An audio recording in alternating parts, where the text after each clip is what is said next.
What's going on, guys? Anime Yokage back at it again, and today we're jumping into One Piece chapter 1131. So without further ado, let's get into it. The title is chaptered Loki of the Realm of the Dead, and you'll see why, obviously, because he is in Helheim or Niflheim of the Norse mythology. And if you care about the cover story, we actually have Yamato riding Komochio and Otama riding Speed.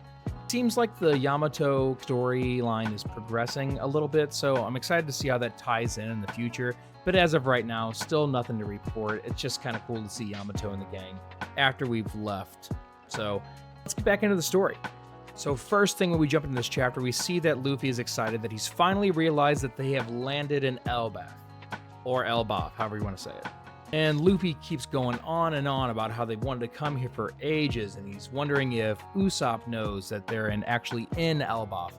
And as he's talking, Loki keeps trying to interject and keeps trying to talk, and I'm sure he's not used to someone just talking over him and not caring what he has to say, because he keeps trying to interject, not politely, but just very tentatively, like, hey, listen, that kind of stuff.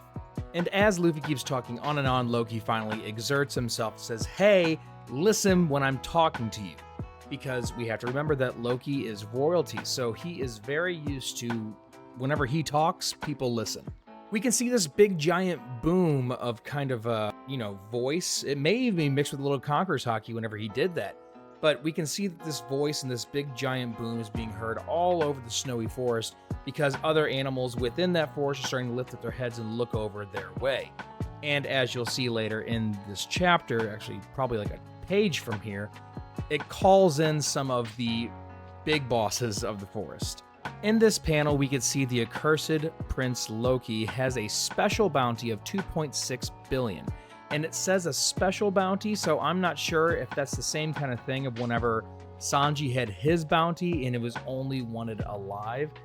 I guess that's considered kind of a special bounty, but maybe this is something that's reserved for royalty. And Loki, being a prince of Elbaf, he is royalty, so I don't know if this is a special condition kind of bounty, or there's some kind of special prize, or maybe even Elbaf is working in conjunction with the Marines on this particular bounty if Loki were to ever leave. I don't know, we don't get any clarification on that, so I'll keep moving forward. Loki makes a big statement saying that he is indeed the sun god that all the stories in Elbaf derive from, and so Luffy should not speak unless he's spoken to. Before Luffy has a chance to reply, he says, "Tell me, what do you think of my predicament?" And the predicament being that he's chained up against this giant tree with sea stone chains. And Luffy, being the Luffy we all know and love, says, "It looks like you got caught. I guess that's what I think." And Loki confirms, "Yeah, I got caught, but they weren't just looking to catch me, they were looking to get rid of me completely and sweep me under the rug." And he's been praying for release ever since they actually caught him. Can you believe it's already been 6 years? So Loki has been chained up against this tree in prison for like 6 years now, and we know that it took all the warriors of Elbaf in order to do it, so Loki must be really strong, but we don't know if, in fact, from the spoilers that we had before, that Shanks had to help with this task. With Shanks and his crew helping with this task, I can see how they could probably finally get it done. But if Loki really does have a devil fruit on the magnitude in which they're implying of some kind of mythical devil fruit of Norse mythology within this story, it would probably take way more than just the warriors of Elbaf to chain him up against this tree. And even though it's a lower bounty than Luffy's, 2.6 trillion is nothing to scoff at. 2.6 billion. Yeah, I said that. Now I did, at least. Anyways, 2.6 billion is nothing to scoff at. So we have to remember how strong he really is. Even though we've seen no feats from him, we've heard of no feats from Loki, we know that he is a challenge if ever to get out of these chains. He claims that he is the pride of Elbaf's immense strength. So the strength of Elbaf must be directly tied to the power that Loki has stolen from his father, the king. We also get confirmation that the tree that he is chained up against, the Yggdrasil that is in the middle of the island and covering the entire thing, is in fact Treasure Tree Adam. The same Treasure Tree Adam that the Sunny was created out of whenever Frankie bought parts of the wood from the black market. If you just jumped into One Piece recently, Frankie, the shipwright of the Thousand Sunny, way back whenever they got him at Water 7, he built the Thousand Sunny out of the wood from Treasure Tree Adam that he bought off the black market, thus being the strongest wood that has ever been known to exist. And I think it'll be really cool here if they show some kind of like black market operation going on to where somebody is secretly cutting off some limbs of Treasure Tree Adam. And, you know, maybe the elders have been after them for a while, but I think it'll be really cool to incorporate that in a way to flesh out the story a little bit more. But going on, Loki says, "I have a proposal for you, Loppy." And Luffy yells at him, "Luffy." It's kind of funny to see this shoe on the other foot, just because Luffy is constantly getting everybody else's name wrong all the time and just sticking to it. And now he finally got it done unto him. So it's pretty funny. Maybe that's a parallel between Loki and Luffy, like a little nod to the lightheartedness that both of them have. But now he proposes Luffy that if he wants to make a deal to potentially get Loki out of these chains, he could have something for him. He goes on to question Luffy, "You're a pirate, right?" And he says, "I want you to undo my chains by dawn. If you do, then I'll take out any pirate crew of your choosing."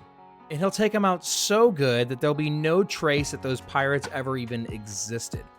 He goes on to tell Luffy that, you know, the key's somewhere in the village if that entices you. And like I said in the spoilers video, he's asking the wrong pirate. Luffy could not care less if there are other pirate crews out there. All he wants to do is find the One Piece, become king of the pirates, and be the symbol of freedom for this world. So Loki does not really have an upper hand in this deal, even though with most other crews, he would have a crazy upper hand proposing this deal. Like I said in the spoilers, Law, Blackbeard, Kid, a lot of them would have a pirate crew, even Kaido, Big Mom. All of them would have a crew that they would like Loki to go take care of. And even if he didn't take care of them completely, like they were too powerful or something, at least he could hurt them and dwindle down their forces. I have a feeling, though, that some other pirate crews, some more well-informed ones, may know the power that Loki is holding within that Devil Fruit that he stole. As it looks like Luffy may be mulling over the deal, and I think he's more just intrigued of releasing Loki and finding out how strong he is, rather than the actual proposal of taking out one of the pirate crews. Loki starts talking about how he almost forgot to tell Luffy that the place that they're in right now is like a dying ground. Specifically there as a prison and an execution ground for anyone that is condemned within their world. If you look around, it is cold, it is dead, it is snowy, it is nowhere warm and fuzzy. So, of course, this is the place that Loki would be found chained to the tree, and of course, where they would just drop anyone off the tree that they wanted to go away or be executed or find their eternal prison down there. That's when we start to see a giant hand come out of the forest holding an entire tree, and it looks kind of like an abominable snowman that in the kind of the silhouette crushing the tree, and then we just see a giant snake biting down on a mountaintop and crushing it as well. And he's saying that these things have been here since the beginning of time, the first world. So these creatures that live within this bottom layer of Treasure Tree Adam are kind of primordial in a sense, and that's why they're giant, kind of primal animals. Loki goes on to try and intimidate Luffy, saying that, "And this world of the dead belongs to the sun, you foolish human."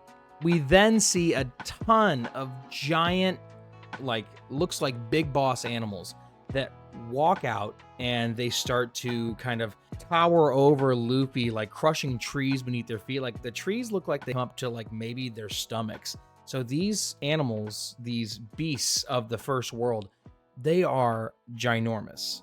And Loki is saying that these beasts come around him all the time because he used to visit them whenever he was a child and eventually became their master. So they come visit him while he is chained to this tree.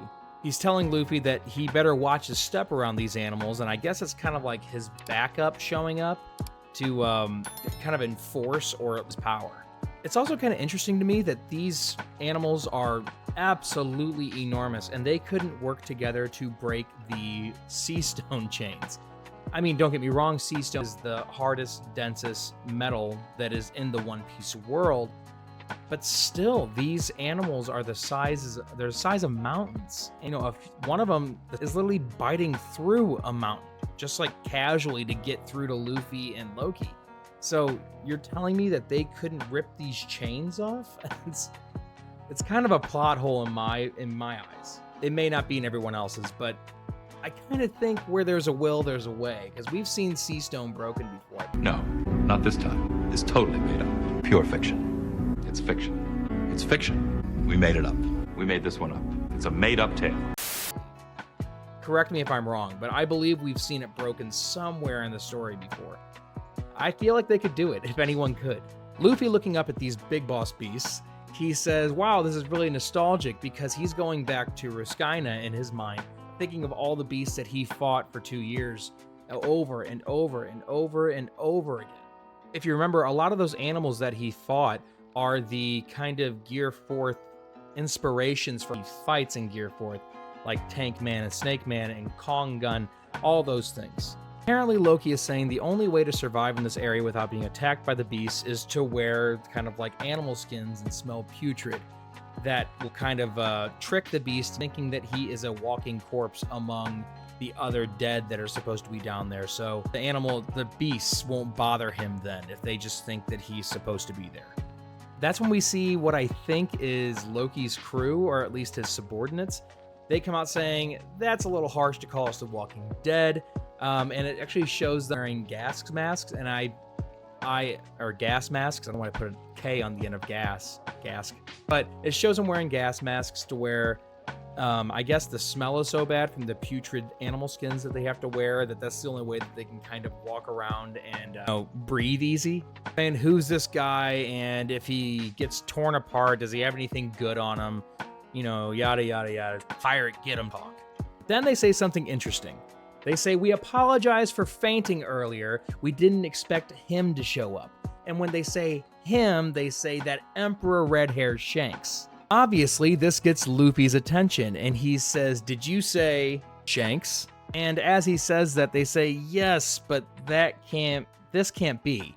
It shows Luffy in the hands of the giant gorilla, and all the animals already love him. And, you know, this is a One Piece, that anyone that is an enemy of Luffy becomes his ally at one point, and especially animals. Animals love Luffy. So everybody is completely, their flabbers are gasted at why Luffy has already won over pretty much their trump card, being the giant big boss beasts. The subordinates are freaking out. Even Loki is freaking out, saying, who the hell is this guy? And without skipping a beat, Luffy says, Shanks, he came here?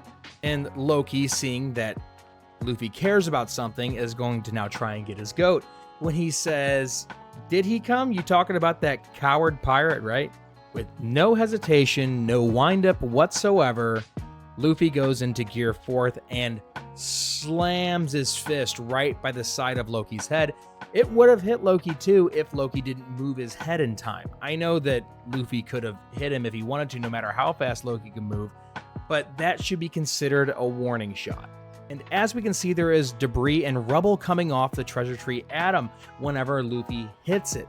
So as strong as the treasure tree atom is, Luffy is strong enough now to where he can actually break some of it apart with a single punch. A lot of people aren't talking how impressive that is. That's incredibly impressive. So almost getting his block knocked off. His subordinate's kind of like, oh, Lord Loki. He goes, I'm just kidding. He's not a coward. I'm joking. I repeat, not a coward. Him saying that he was just kidding, Luffy goes, that's nothing to joke about. And he returns back to his normal state and drops down to keep conversing with Loki. But he's letting Loki know that he stands on business and don't talk about his friends like that. Loki kind of starts scolding Luffy, saying, I can't even move around. You're going to attack me like that? And he's saying, if this guy gets my shackles off, I'll give him a really quick death. Like, for daring trying to punch me like that. And Luffy says, I don't care if you can't move. Don't piss me off. Next time you say something like that, I'll bury you in that tree behind you. Which, super cool. Super cool lines. So now that things have calmed down, Luffy says, so, why did Shanks come all the way out here? And he's saying, I know he just wasn't running an errand of some kind. Is he still on Elbaf? And now, since his first proposal didn't work, Loki is seeing a second opportunity for this proposal, and he says, that's not something I can just tell you for free. And as we cut away from Luffy and Loki, we head back up top to the rope bridge where some of the other Straw Hats are trying to not be seen and trying to escape a little bit. Nami and Usopp, they realize that the rope bridge is really starting to shake, and he says, no, I guess that means, and they look down the rope bridge and they see Rodo heading down the bridge running really fast, and they see him being followed by the other two pirates that were going after him initially. So as Rodo is running down the rope bridge, Goldberg and Gerd are following behind him, and Goldberg is holding the Thousand Sunny over his head. It looks like if you were to make like the size of like Lego Death Star, like that size of them, it looks like a miniature replica that, you know, you would get to make at home. Straw Hats notice that they're carrying the Thousand Sunny, and they said, this is unreal. And Zoro goes, I guess I'm gonna have to cut him up then. And they say, wait, hold on, don't cut him up. There might be something to this. They might know the masters of the island. We don't want to make enemies of them immediately like this. So they're saying, our goal is only a little bit further ahead, so we need to run faster than they're coming down the rope bridge so we don't get knocked off or anything, because they bet there's a village right up the road from here. We cut away from that update to the Straw Hats, and we move to the Grand Fleet of the Straw Hats, because now we are following up with Hiruden, the other prince of Elbaf. It just so happens that they are also in kind of like the dead Helheim of the Treasure Tree Adam and Elbaf. So they're down there, Hiruden and Stanson, which Stanson is the shipwright of the new giant pirates. And we get this kind of like graphic down that shows Captain Hiruden, it shows Goldberg, which is the cook, it shows Gerd, which is the ship doctor, it shows Stanson, which is the shipwright, and it also shows Rodo, which is the navigator. Rodo, who we got introduced first to on Elbaf. And apparently their entire purpose of being down in kind of Helheim was to catch a moose of Elbaf, and apparently they can't find those on the upper realms of Elbaf, and so they have to come all the way down here in order to get it, because Hiruden wants only the best meal and the best meat for the Straw Hats whenever they finally get to the island. So apparently Hiruden and Stanson and the rest of the giants are anticipating the Straw Hats coming into shore with Dory and Broggy aboard their ship. So they are starting to get a feast ready for them and everything like that. I don't think they realize that the other Straw Hats are already on the island. One of those Straw Hats happening to be one of the most important ones, which is the captain of the Straw Hat Pirates, Luffy. So we cut away from meal prep to go over and see what the other Straw Hats who were aboard the giant pirate ship, what they're doing. They're getting close, but they are still sailing in, and the first thing we jump into is Brooks talking to Robin about how he hopes that he cut her hair right. And this is the first impression that we're getting that Brooke cuts hair. Brooke makes a skull joke about, you know, a bones joke, about not having a heart because his heart was beating like a drum whenever he was so nervous about cutting her hair. Obviously, he doesn't have a heart. Ho, ho, ho, ho. And we cut over to Robin, who is talking to Jewelry Bonnie, is talking to Frankie, and is talking to Jinbei, and they are all commenting on her new haircut. Bonnie thinks it's super cute, Frankie thinks it's really nostalgic, and it really takes him back, and Jinbei just says it really suits her. Good job, Brooke. And as Robin turns around, we get to see the original Robin pre-time skip, how she used to look when we first met her, bangs and all. Although I think the fandom, this is something they want for a long time, I really couldn't care less. It was either or, but it is nice to see this nostalgia, you know, come back into like this, so I'm happy about it. All the giants are commenting that, oh, this is the way that Saul last saw you, so he'll recognize you immediately. And Kashi and Oimo say this is the style that she had whenever they first met her as well on Water 7. Then we zoom out from that ship and we get to see Elbaf in all of its glory. It can't even fit within the panel because it's so huge. And everyone, that's what they're talking about on the ship. It's huge. Even the island is giant. Then the very last panel, someone is running and it says, "This is bad. It's Mr. Saul. He has fallen and he cannot get up."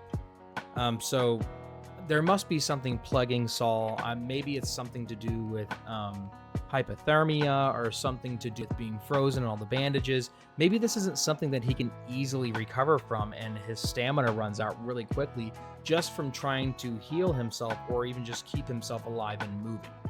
It could be that, it could be an illness. I'll probably find out that it is some incurable illness that Chopper is going to be working on for the entire series to try and heal him finally. And then once he's healed, he's going to get in and join and help the fight. So yeah, I'm probably going to be wrong on the bandages part and being hypothermia or something like that. But it's awesome to see the story progressing like this. I'm happy we're finally getting on Elbaf. We're finally like fleshing out Loki a little bit more, and I can't wait to see more from him. They know what they're doing to us. Every single time that we see Loki, we just want to know about the fruit. Give us the fruit. So hopefully next week we may get a little bit more light shed on that, even though I doubt it. We might be on a break coming up. It might not be coming back till December. I will update if that's the case. But as of right now, let's wait for the next chapter. And thank you all for watching. Anime Okage.